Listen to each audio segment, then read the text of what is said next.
ওরা মনে করেছিল মামলা দিলে মনে হয় এ বসে যাবে। আরে ভাই, আমি তো আয়না ঘরে থাকা মানুষ, জেল ও তো আমার কাছে শ্বশুর বাড়ি মনে হয়।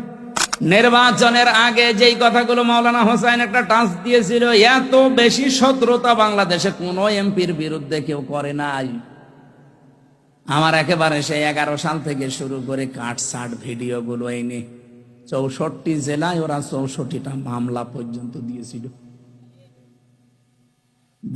কে দিয়ে?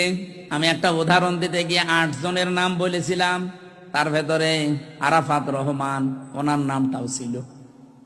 ওনার নামের ওই শেষে যে দুটো শব্দ আছে, ওই শব্দটাকে আমি বলেছিলাম এটা যদি কয়কার না দিয়ে কেউ কয়হস্যু দেয় তাহলে পাল্টিয়ে যায় নামটা।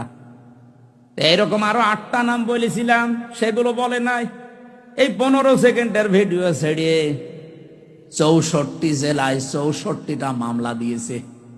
ওরা মনে করেছিল মামলা দিলে মনে হয় এ বসে যাবে। আরে ভাই, আমি তো আয়না ঘরে থাকা মানুষ, জেল ও তো আমার কাছে শ্বশুর বাড়ি মনে হয়।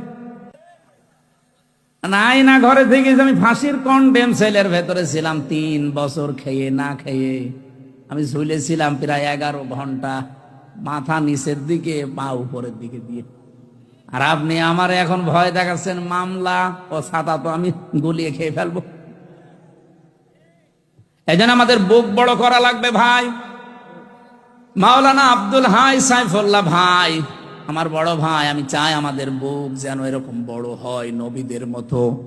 প্রতিটি নবীর বুক ছিল বড়, তার মানে বুকের ভেতরে সাহস ছিল, আর পেট ছিল একেবারে ছোট। আজ বাংলার আলেম ওলামা গুলো যদি আমরা বুক বড় করতে পারতাম, বুকের সাহস নিতে পারতাম, আমার মনে হয় রাম বাম আর জেনারেল মানুষগুলো আলেমদের কদর আরো বেশি করত।